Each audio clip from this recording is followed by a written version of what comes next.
Good morning, Roger. How are you? I'm good. I'm good, Lars. And you? Yeah, I'm pretty fine too. Roger, it's good to be here at Roskilde just before launching our new program on social entrepreneurship and management. And we have gone a long way together. I just wondered yesterday.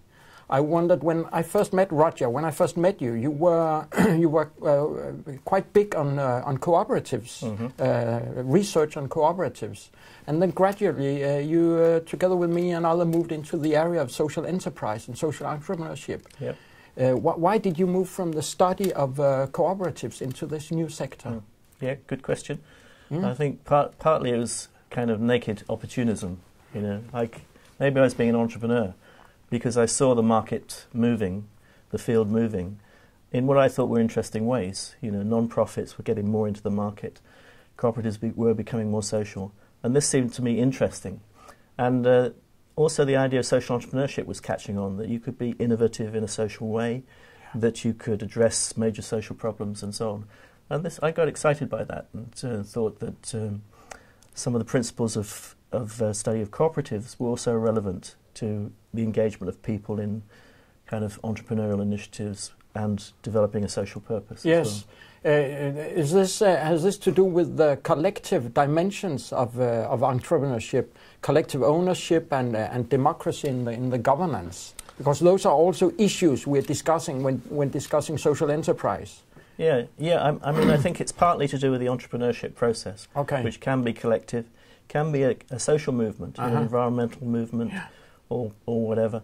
But it's also, there are important issues to do with management, you know, because a lot of, it's always been said that a lot of voluntary organisations are not well managed.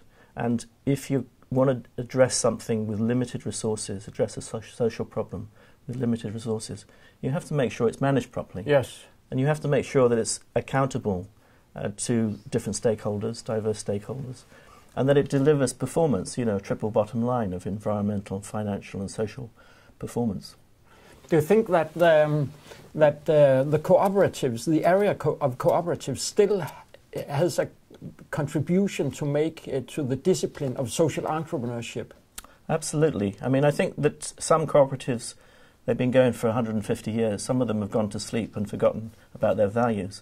But some of them have rediscovered their values and become important. So the cooperatives in Italy, the social cooperatives, are really an inspiration to many people worldwide. So I think they still have a place. In some countries it needs some reform, but in other countries they've really been interesting. And they're also an interesting model from the point of view of management. Okay. Because they are participative structures.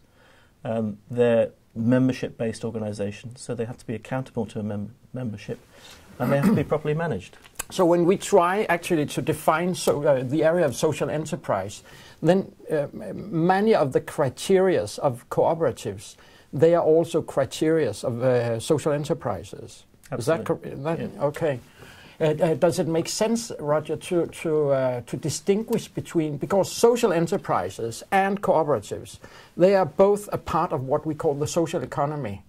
Does it make sense to distinguish between what we could call the old social economy and the new social economy? One of our other colleagues, Victor Pestov, make this distinction. I think it makes sense. I think it's a different experience in different countries. I think some of the traditional social economy has lost some of its values, but some of it is still dynamic. I think the non-profit sector in many countries, the voluntary sector, is still quite interesting. But the new social economy, the social and solidarity economy, I think is probably more an inspiration to the modern ideas about social entrepreneurship and addressing current issues. Those older movements addressed issues of their time, and I think we're moving on to address the current problems with new kinds of initiatives formed every year, and also slightly different types of organisation.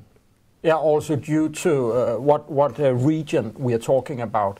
Yeah. In Latin America, I guess we talk more about solidarity economy, emphasizing really the participatory structure and also the democratic governance.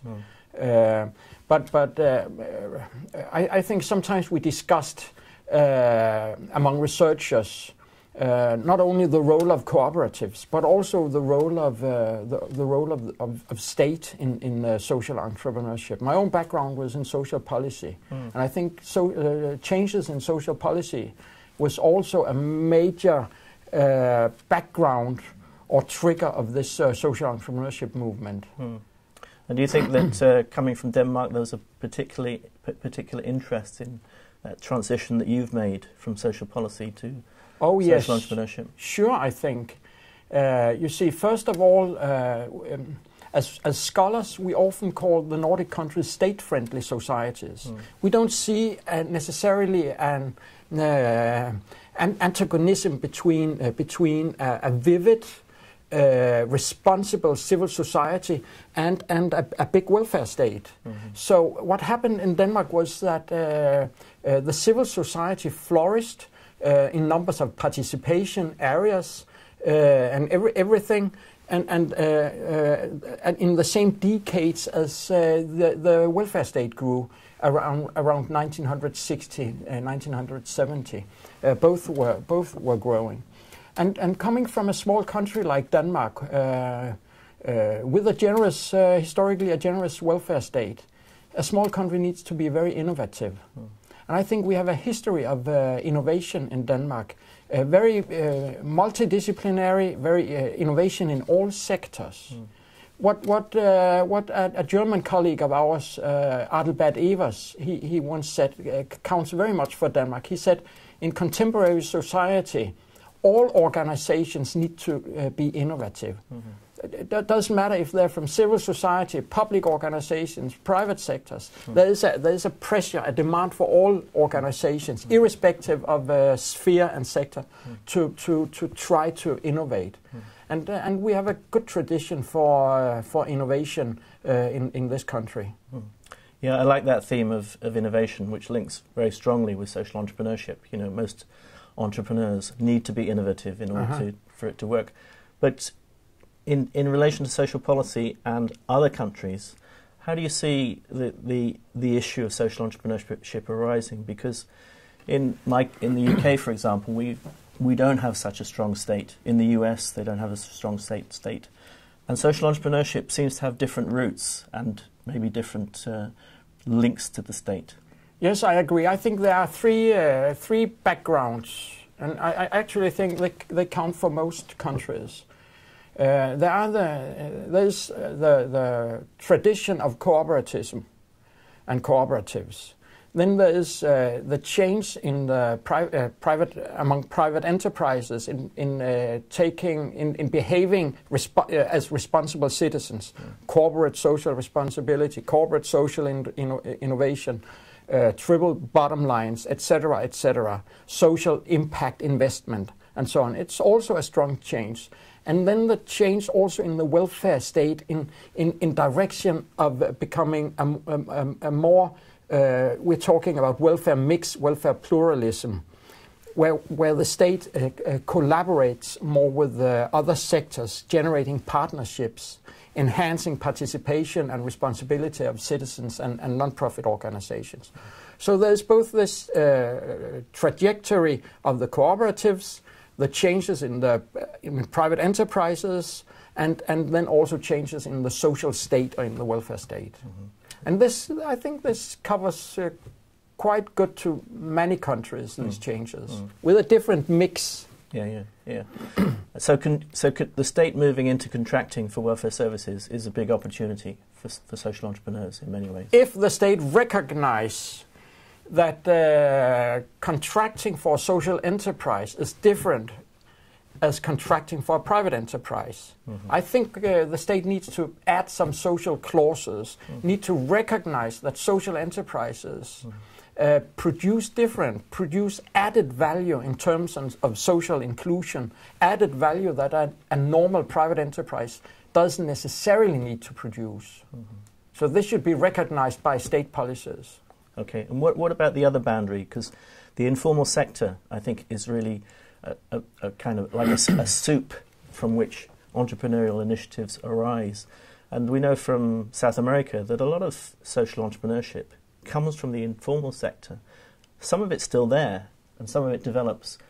How do you see the boundary between the informal sector and social enterprise? Yeah, there are so many relevant areas to discuss in this in this field, and this is one. I have a concern for the voluntary sector and civil society organizations. I wouldn't like to see all of them moving into becoming social enterprises. Many of them are advocacy organizations. Many of them are social movements fighting for the rights of vulnerable people, and maybe they should stick to that. It can be we know from research that it can be very difficult for an advocacy organization to keep this advocacy going on as a key feature of the organization when simultaneously moving into the market, producing and selling services. But there are so many interesting subjects. Yeah. I think we need to go and take this class now, this lecture. But it was very good to have this conversation. Okay, Thank you, Lars. Roger.